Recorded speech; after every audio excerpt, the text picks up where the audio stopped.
ప్రభువైన యేసుక్రీస్తు నామములో ఈ వీడియో చూస్తున్న మీ అందరికీ నా వందనాలు. సామెతల గ్రంథము 3వ అధ్యాయము 5-6 వచనాలు మనం చదువుకున్నట్లయితే, నీ స్వబుద్ధిని ఆధారము చేసుకొనక నీ పూర్ణ హృదయముతో యెహోవా యందు నమ్మకముంచుము. నీ ప్రవర్తన అంతటి యందు ఆయన అధికారమునకు ఒప్పుకొనుము. అప్పుడు ఆయన నీ త్రోవలను సారాళము చేయును అంటాడు. క్రీస్తునందు ప్రియమైన వారులారా, ఈ సమయంలో మనము వింటున్నటువంటి అంశము దేవునితో యథార్థమైన నడక అనేటువంటి పాఠాన్ని మనము నేర్చుకుంటూ ఉన్నాము, వింటూ ఉన్నాము. ఉదాహరణకు,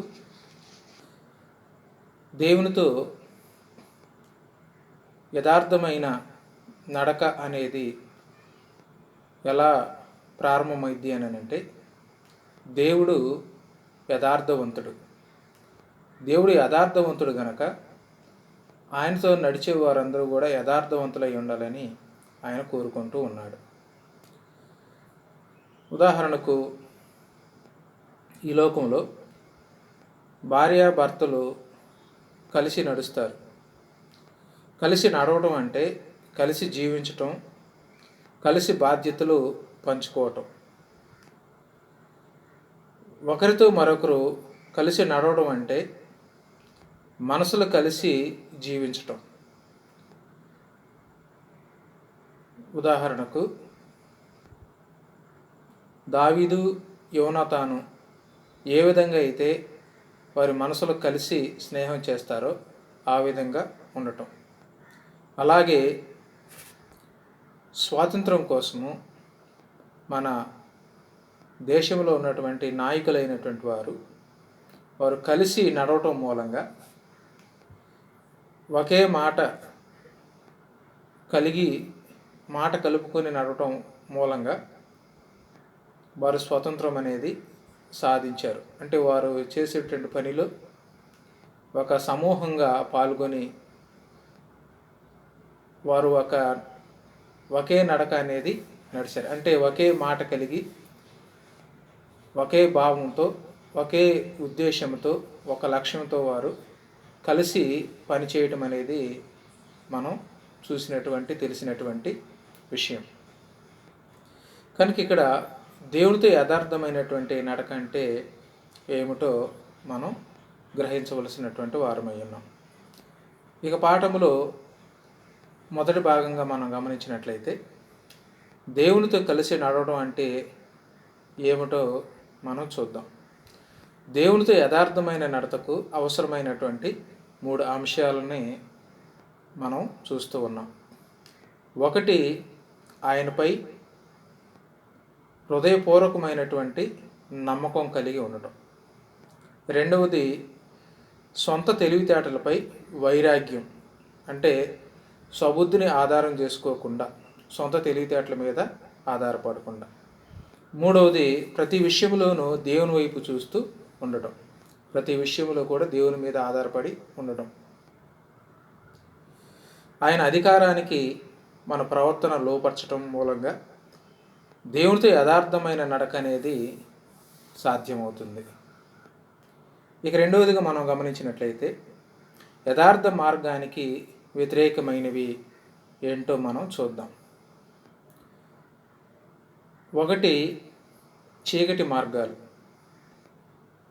సామెతల గ్రంథము 2వ అధ్యాయము 13వ వచనాన్ని మనం చదువుకున్నట్లయితే, అట్టివారు చీకటి త్రోవలలో నడుచుకొనవలెనని యథార్థ మార్గములను విడిచిపెట్టెదురు అంటాడు.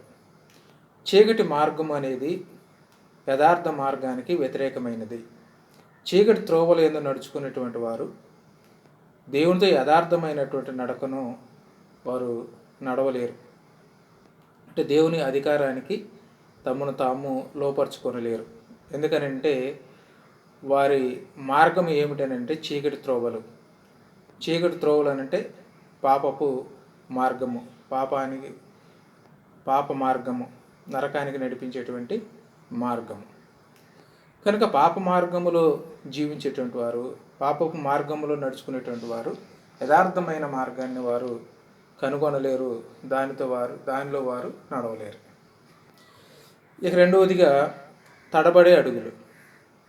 సామెతల గ్రంథము 4వ అధ్యాయము 11, 12 వచనాలు మనం గమనించినట్లయితే, జ్ఞాన మార్గమును నేను నీకు బోధించి ఉన్నాను, యథార్థ మార్గములో నిన్ను నడిపించి ఉన్నాను. నీవు నడిచినప్పుడు నీ అడుగు ఇరుకును పడదు, నీవు పరిగెత్తినప్పుడు నీ పాదము త్రొట్టిల్లదు అంటాడు. త్రొట్టిల్లు పాదములు కలిగినటువంటి వాడు, తడబడే అడుగులు కలిగినటువంటి వాడు యథార్థమైన మార్గములో కొనసాగలేడు.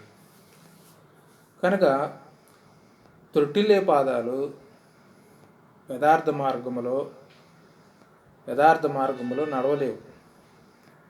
యథార్థ మార్గములో వారు నడుచుకోలేరు.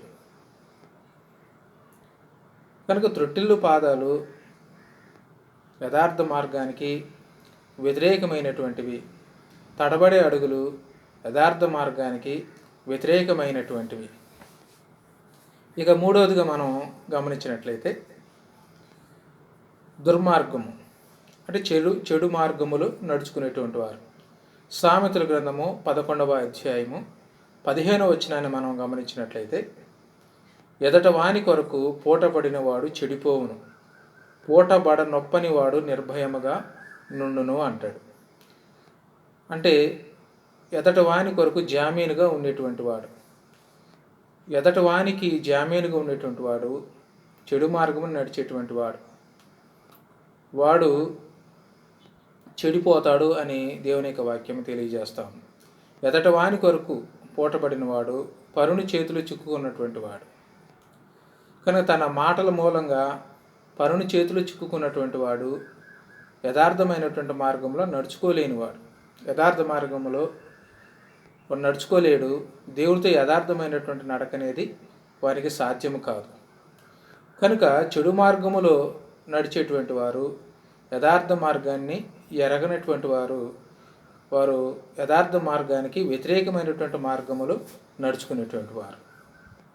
ఇక నాలుగవదిగా మనం గమనించినట్లయితే, మూర్ఖత్వము అనగా తెలివి లేనివాడు, మూర్ఖుడు, మూఢత్వం. సామెతల గ్రంథము 15వ అధ్యాయము 21వ వచనాన్ని మనం గమనించినట్లయితే, బుద్ధి లేని వారికి మూఢత సంతోషకరము, వివేకము గలవారు చక్కగా ప్రవర్తించును అంటాడు. అంటే బుద్ధి లేని వారికి వారి మూఢత్వం అనేది వారికి సంతోషకరము.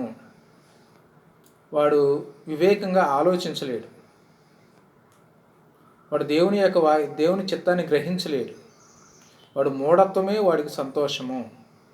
అంటే మూఢుడు యథార్థ మార్గములో కొనసాగలేడు, దేవునితో యథార్థమైనటువంటి నడకను నడవలేడు. యథార్థ మార్గములో కొనసాగలేనటువంటి వాడు ఎవరు అని అంటే మూఢుడు. కనుక వివేకము గలవాడు చక్కగా ప్రవర్తిస్తాడు. వివేకము లేనివాడు బుద్ధి లేనివాడు. బుద్ధి లేనివాడు ఎవడనంటే మూఢుడు అని దేవుని యొక్క వాక్యము తెలియజేస్తాను. అంటే మూఢత్వములో ఉన్నటువంటి వారు యథార్థ మార్గానికి వ్యతిరేకంగా ఉన్నటువంటి వారు. కనుక ఈ 4 విధానాల్లో ఉన్నటువంటి వారు యథార్థ మార్గానికి వ్యతిరేకంగా ఉన్నటువంటి వారు. యథార్థ మార్గానికి వ్యతిరేకంగా ఉన్నటువంటి వారు దేవునితో తమ నడకను కొనసాగించలేరు, దేవునితో వారు కలిసి నడవలేరు, దేవుని మార్గానికి వారు వ్యతిరేకంగా ఉన్నారు. ఇక మూడవదిగా మనం గమనించినట్లయితే, యథార్థ మార్గమును బోధించమని దావీదులా ప్రార్థించడం. 27వ కీర్తన 11వ వచనాన్ని మనం గమనించినట్లయితే, యెహోవా నీ మార్గమును నాకు బోధింపుము, నా కొరకు పొంచి ఉన్న వారిని చూచి సరళమైన మార్గమును నన్ను నడిపింపుము అంటాడు. సరళ మార్గము అని అంటే తిన్నని మార్గము, మంచి మార్గము. ఇక్కడ దావీదు దేవుణ్ణి వేడుకుంటూ ఉన్నాడు, దేవునికి ప్రార్థన చేస్తూ ఉన్నాడు. కనుక యథార్థమైనటువంటి మార్గములో, నీతి మార్గములో నన్ను నడిపించు అని దావీదు దేవుణ్ణి వేడుకుంటూ ఉన్నాడు. కనుక మన ప్రార్థన కూడా ఇదే కావాలి. సూటి మార్గం అంటే నిజాయితీ, రుజువర్తన ఉండే నడవడిక. అది దేవుని దీవెనలతో నిండిన దారి. అది సరైన గమ్యానికి అంటే సాక్షాత్తు దేవుని చెంతకు మనల్ని చేరుస్తుంది. దేవుని దేవుని అధికారానికి మనం లోబడి జీవించటం మూలంగా, దేవుని మీద ఆధారపడి బ్రతకటం మూలంగా, ఆయన అధికారానికి మన ప్రవర్తన అప్పగించటం మూలంగా, ఆయన అధికారానికి మనము లోబడి జీవించటం మూలంగా మనం దేవునితో యథార్థమైనటువంటి నడక నడవడానికి అది సాధ్యమవుతుంది. ఇక్కడ దేవునితో యథార్థమైనటువంటి నడక అనంటే దేవుడు కోరుకున్న విధంగా మనం జీవించినప్పుడే ఆయనతో మనము యథార్థమైనటువంటి నడక అనేది నడవగలం. దేవుడు కోరుకున్న ప్రకారంలో మనం నడవకపోతే, మన స్వబుద్ధిని ఆధారం చేసుకొని మన చిత్తానుసారంగా మనము జీవిస్తే దేవునితో యథార్థమైనటువంటి నడక అనేది ఏ క్రైస్తవుడు కూడా, ఏ విశ్వాసి కూడా నడవలేడు. కనుక దేవునితో యథార్థమైనటువంటి దేవునితో నడవడం అనేటువంటిది అది చాలా ప్రాముఖ్యమైనటువంటి అంశం. దేవునితో నడవడం అని అంటే ఒక మార్గాన కలిసి వెళ్ళటం కాదు, కానీ ఆయన చిత్త ప్రకారం జీవించటం, ఆయన అధికారానికి లోబడి బ్రతకటం, ఆయన సన్నిధానములో యథార్థంగా బ్రతకటం. ఈ విధంగా మనం జీవించటం మూలంగా మన ఆధ్యాత్మికమైనటువంటి జీవితంలో ఎదగలుగుతాం.